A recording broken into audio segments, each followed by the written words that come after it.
ذبح ہو کے اور گوشت بن کے تو اس کے اندر اینٹی بایوٹک ریزیڈیوز ہوتے ہیں، وہ ایک کنسرن ہے۔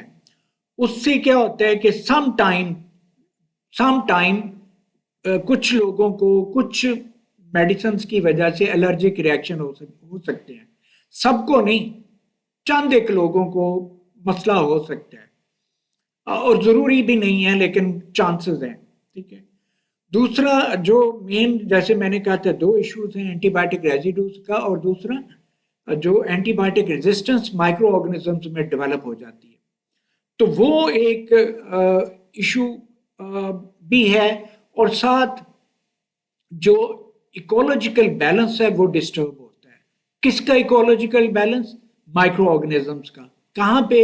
چکن کے اندر، اور جو چکن ہاؤس انوائرمنٹ ہے وہاں پہ، یہ دونوں جگہ پہ یہ ڈسٹرب ہوتا ہے، جو micro organism, micro flora, micro biota جو جسے ہم کہتے ہیں، تو وہاں پہ ڈسٹربنس آتی ہے، امبیلنس کریٹ ہو جاتا ہے، کیونکہ جو اینٹی بایوٹک کا یوز ہے وہ ایز اے گروتھ پروموٹر ہو یا ایز اے ٹریٹمنٹ ہو، وہ کیا کرتے ہیں کہ چکن کے اندر بھی جو نارمل مائکرو فلورا ہے، نارمل مائکرو باٹا ہے، اس کو کل کر دیتا ہے۔ کچھ جو سینسٹیو آرگنزم ہوتے ہیں جس سے جو اینٹی بایوٹک کو سینسٹیو ہوتے ہیں وہ کل ہو جاتے ہیں، اور جو ریزسٹنٹ ہوتے ہیں وہ کل نہیں ہو پاتے۔ اس سے کیا ہوتا ہے؟ مائکرو آرگنزمز کا امبیلنس ہو جاتا ہے۔ اور اس میں مین ایشو کیا ہے کہ جو ریزسٹنٹ آرگنزمز ہیں یہ جب انوائرمنٹ میں جاتے ہیں، چکن ہاؤس انوائرمنٹ میں جاتے ہیں، تو یہ وہاں پہ پھر یہ فیکل مٹیریل کے ساتھ اور ادروائز یہ جب انوائرمنٹ میں ہوتے ہیں تو یہ اوور ویلم کرتے ہیں، اور جو سینسٹیو آرگنزمز ہیں وہ مر جاتے ہیں، کم ہو جاتے ہیں، ان کی تعداد کم ہو جاتی ہے۔ یہ کیا کرتے ہیں پھر؟ یہاں سے یہ مائکرو آرگنزمز کا آپس میں انٹرپلے بھی ہوتا ہے، وہاں پہ یہ جو ریزسٹنٹ مائکرو آرگنزمز ہیں وہاں سے ریزسٹنٹ جین جو ہیں یہ ٹرانسفر ہو جاتے ہیں دوسرے نارمل مائکرو فلورا کے اندر، اور سم ٹائم یہ ڈیزیز کازنگ جو آرگنزمز ہیں ان میں بھی یہ جین ٹرانسفر ہو جاتی ہے۔ وہ ڈیزیز کازنگ ایجنٹ پولٹری کے بھی ہو سکتے ہیں، وہ ڈیزیز کازنگ ایجنٹ ہیومن کے لیے بھی ہو سکتے ہیں، تو چانسز دونوں ہی ہیں۔ تو وہ ایک ایشو بن سکتا ہے، جنرلی نہیں ہوتا لیکن بن سکتا ہے، میں یہ کہنے کی بات کر رہا ہوں۔ اور اینٹی بیکٹیریل ریزسٹنس جو ہے یہ ڈیفینیٹلی بگیسٹ ایشو ہے۔ اب یو ایس ڈپارٹمنٹ جو ہے food and drug administration FDA، وہ کیا کہتا ہے؟ وہ کہتے ہیں کہ 21st سینچری میں جو اینٹی بایوٹک ریزسٹنٹ پیتھوجن ہے they are going to become the biggest health issue. اب میں نے کہا کہ دو طرح کے یوز ہوتے ہیں اینٹی بایوٹک کے، ایک as a growth promoter antibiotic use ہوتے ہیں، اور ایک ایز اے ٹریٹمنٹ۔ جو گروتھ پروموٹر ہے یہ گٹ مائکرو باٹا میں ہم نے پہلے بات کر لی ہے کہ جو ریزسٹنٹ سینسٹیو آرگنزمز ہیں وہ کل ہو جاتے ہیں، اور ریزسٹنٹ آرگنزمز جو ہیں یہ زیادہ ہو جاتے ہیں، تعداد میں بڑھ جاتے ہیں، کیونکہ دوسرے رہتے ہی نہیں ہیں اور یہی رہتے ہیں تو پھر یہ زیادہ ہوتے ہیں۔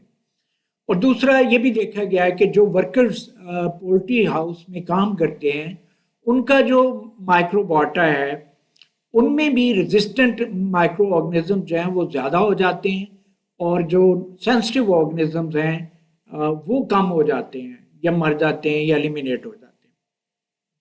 اور یہ میں بات کر چکا ہوں ٹرانسفر آف جینز کی۔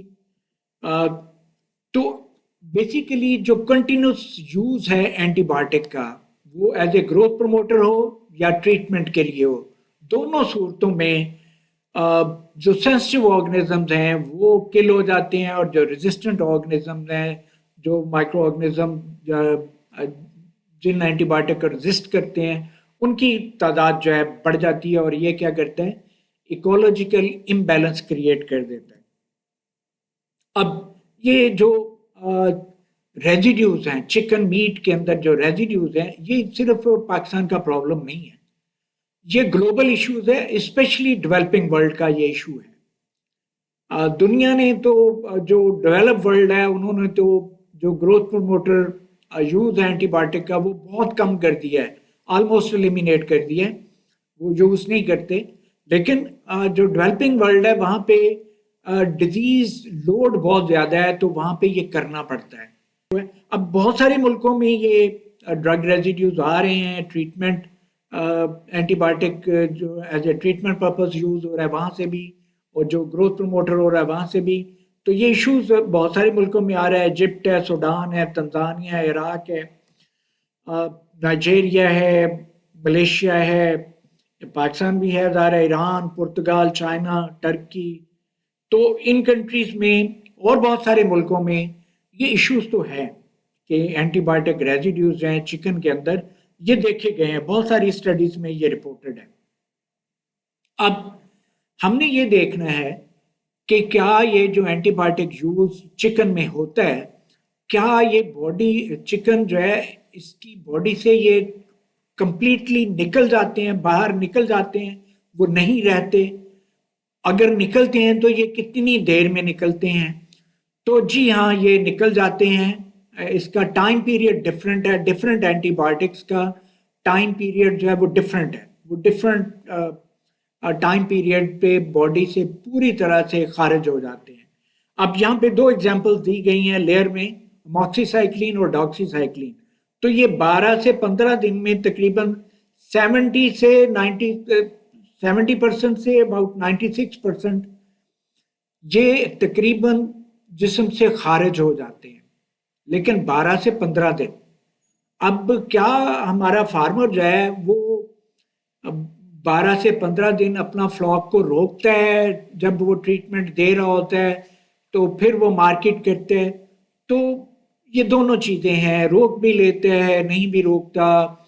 کئی دفعہ برڈ اس کا تقریباً تیار ہوتا ہے، ڈیزیز آ جاتی ہے تو وہ اپنے برڈز کو بچانے کے لیے وہ ٹریٹمنٹ کرتا ہے، لیکن وہ بہت کم مواقع ایسے ہوتے ہیں جب یہ ایسے ہوتے ہیں. جنرلی ایسا ایشو نہیں ہے. اب کیا جو ہمارے کوکنگ میتھڈز ہیں وہ اینٹی بایوٹک جو ریزیڈیوز ہمارے چکن میں آ رہے ہیں تو کیا اس کو ایڈریس کرتے ہیں؟ تو جی ہاں، یہ بہت حد تک یہ ایڈریس کرتے ہیں، بلکہ تقریباً بہت ساری جو آکسی ٹیٹرا سائیکلین اور جینٹامائسین ہے، یہ تقریباً 90-95% ہمارے اگر آدھا گھنٹہ کوکنگ کریں تو یہ ختم ہو جاتی ہے اور بہت تھوڑی سے رہ جاتی ہیں. لیکن سپرافلوکساسن جو ہے وہ صرف 31% کوکنگ میتھڈ سے ڈسٹروائے ہوتی ہیں یا ایلیمینیٹ ہوتی ہیں، ادروائز وہ رہ جاتی ہیں میٹ کے اندر. وہ ایک کنسرن ہو سکتا ہے. لیکن اگر ہم فریزر میں 1 مہینہ میٹ کو رکھ دیں تو اس سے جو یہ فلوکساسن گروپ ہے تقریباً 50% اس میں ریڈکشن ہو جاتی ہے. لیکن جو آکسی ٹیٹرا سائیکلین جو ہے یہ 2.6% تک ریڈیوس ہو سکتی ہے. یہ ڈفرینٹ اسٹڈیز کہہ رہی ہیں، یہ میں نہیں کہہ رہا. اب جو میتھس ہیں وہ یہ ہے کہ جی برائلر کو گروتھ پروموٹنگ ہارمون لگتے ہیں، تو یہ بالکل غلط ہے. ایسی کوئی بات نہیں ہے، یہ بالکل غلط ہے، پروپیگنڈا ہے، اور یہ ارسپانسیبل جرنلزم ہے. میں ایسے کہوں گا ارسپانسیبل جرنلزم اور ارسپانسیبل بیہیویئر آن سوشل میڈیا. یہ نہیں ہونا چاہیے. جو بھی آپ بات کریں وہ فیکٹس کے ساتھ، ثبوت کے ساتھ بات کریں. ایسے ہوا میں نہیں چھوڑ کے، لوگوں کا کروڑوں کا بزنس چل رہا ہوتا ہے اور یہاں پہ سوشل میڈیا پہ بات کر کے اس کا بیڑا غرق کر دیا جاتا ہے. تو اس کو اوائڈ کرنا چاہیے. یہ اس طرح کی حرکتیں نہیں ہونی چاہیے اور اس پہ سزائیں ہونی چاہیے میری نظر میں. جو لوگ اس طرح کی ارسپانسیبل جرنلزم کرتے ہیں ان کو کڑی سزائیں دینی چاہیے تاکہ یہ فضول قسم کی جو باتیں ہیں یہ بند ہونی چاہیے. ہاں یہ ضرور ہے کہ ان کو ویکسین لگتی ہے، اس کو شاید یہ کہہ دیتے ہیں کہ جی ہارمون لگائے جاتے ہیں، یہ گروتھ پروموٹنگ ہے، تو ظاہر ہے آپ ڈیزیزز سے بچائیں گے برڈ کو تو وہ برڈ صحت اس کی اچھی ہوگی تو وہ گروتھ تو اچھی ہوگی اس کو. اب اس کو آپ کہہ دیں کہ وہ ہارمون لگتے ہیں، تو بھائی یہ ویکسینز ہیں، تو ویکسینز آپ کے بھی لگی ہوئی ہیں، آپ کے بچوں کو بھی لگتی ہیں، انجیکشن میں بھی لگتی ہیں اور قطرے بھی پلائے جاتے ہیں. آپ کو بھی لگی ہوئی ہیں ویکسینز اور آپ کے بچوں کو بھی لگی ہیں. تو یہ کیا آپ باتیں کرتے ہیں کہ جی وہ گروتھ، اس کا مطلب آپ کی بھی گروتھ، آپ کو بھی پھر گروتھ ہارمون لگے ہوئے ہیں. تو کائنڈلی ذرا رسپانسیبل طریقے سے بہیو کریں. تو ایسا نہیں ہے. اب دوسری بات جو کہتے ہیں جی یہ بڑا